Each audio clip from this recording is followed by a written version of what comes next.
Hello, welcome back to Visit Fylde Coast. We're on Blackpool seafront, and I would say the tide is in. The tide is high, in the words of the immortal Blondie. And we're going to go and have a look at one of Blackpool's streets. I'm going to resume my plod around the streets and the sights of Blackpool. We're going to go and have a look at what's there today. We're going to make a bit of a video record of it. We're going to have a look at some of its history and find out some interesting facts. And hopefully it'll be a little bit less cool once we get off the seafront, because I've just gone really cold. It's beautiful, that sun, but you can tell it's still March. You can tell it's still March. Just look at that for a view down there. Just look. Don't that just fill you full of hope and expectation for spring and summer to come? So we're off in that direction. And we're going down the bottom of West Street and Birley Street. So that's what we're doing. So if you're new in these parts, make sure that you've subscribed. Make sure that you've hit the bell for notifications, and don't forget to give this video a big like. And tell all your friends as well. Tell all your friends. Right, away we go. Let's go and have a look.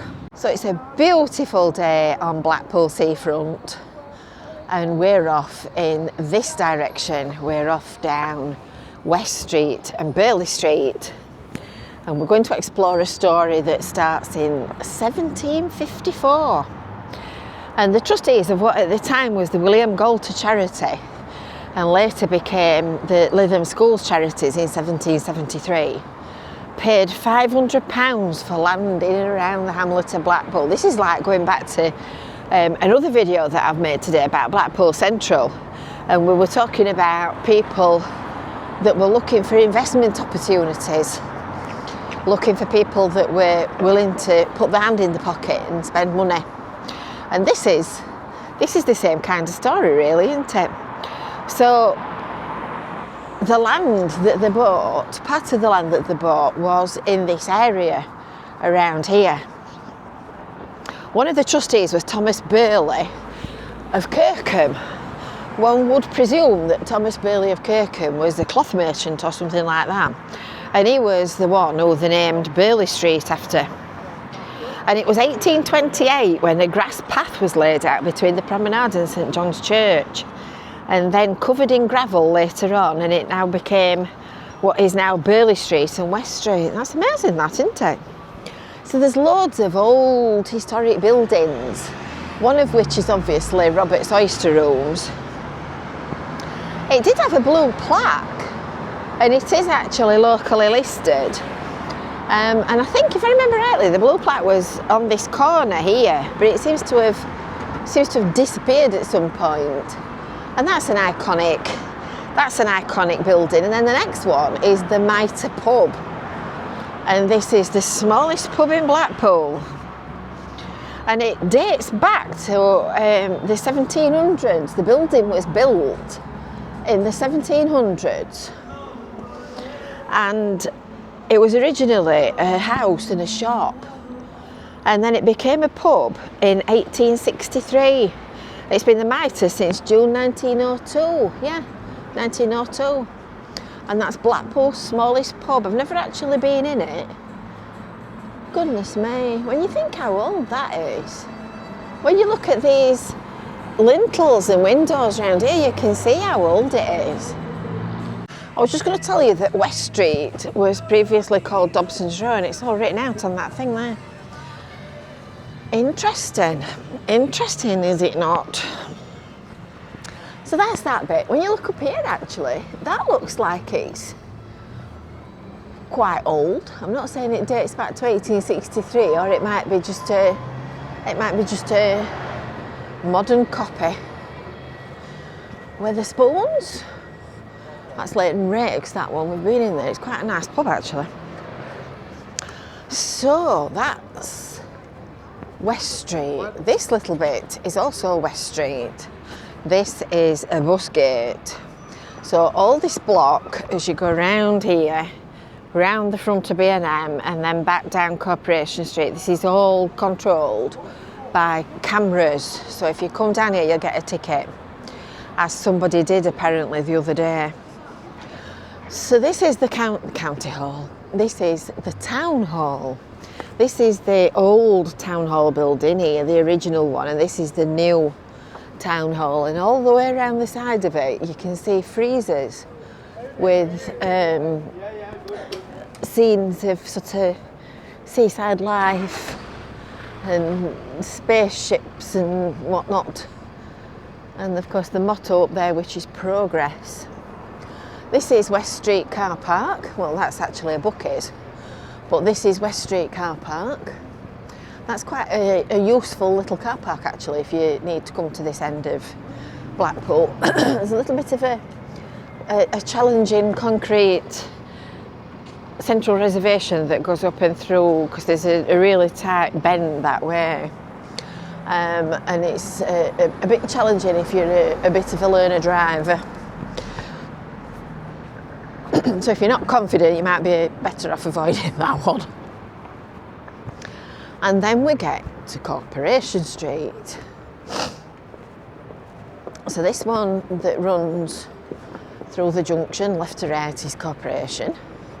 This one,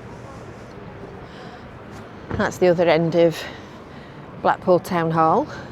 So that's Corporation, that comes straight through the middle and that way. And then straight ahead in front of us, where the metal arches are, is Birley Street. So in 1881, a bank was built on that corner called the Manchester and County Bank. And it was known as the architecturally best building in town. Hard to believe that, isn't it, when you look at that monstrosity? I mean, it's not a particularly attractive building, is it? In 1979, this beautiful original building was demolished and rebuilt as the NatWest. Goodness me. I can remember going in there when it was a new bank as a kid. The Rose and Crown also dates back to 1845, so all this area of Blackpool is one of the old original areas. So there's loads of the old original period buildings interspersed between all these concrete monstrosities like this block that is the car park and what used to be BHS. So in 1845 the Rose and Crown opened as the Crown Inn, and it became the Rose and Crown in 1988. And upstairs it once had a private cinema that would have seated 100 people. It's been redone recently. I don't know whether it looks better or not. It used to have a glass canopy all the way around, and it was sort of yay oldy pretty looking, and now it looks a bit plain. Oh, there's noise coming out of the thing. Well, strike me down with a feather. That's the first time. I'm sure it's coming out of the speaker. Just a minute. It is, and it's flashing. The lights are flashing. That is the first time in all these years I have ever known anything come out of these speakers. Are they all working? Well, there's a revelation. So Birley Street was pedestrianised in 1996 and opened on the 1st of May by the Mayor.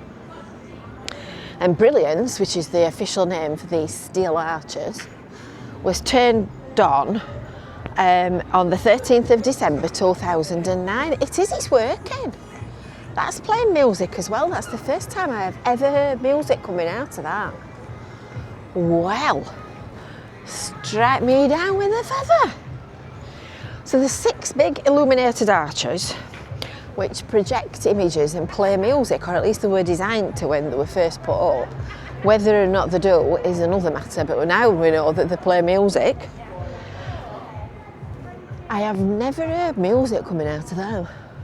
So I wonder if the arches are working. If you know the answer to that question, please put me a comment underneath. I'd be interested to know that. And there's little seats and benches and stuff. And going back to what I was saying about it being a really old area at Blackpool, look at the upstairs of the buildings and the lovely architecture. That's got 1891 on it. That used to be an HSBC bank, and it's now the cafe.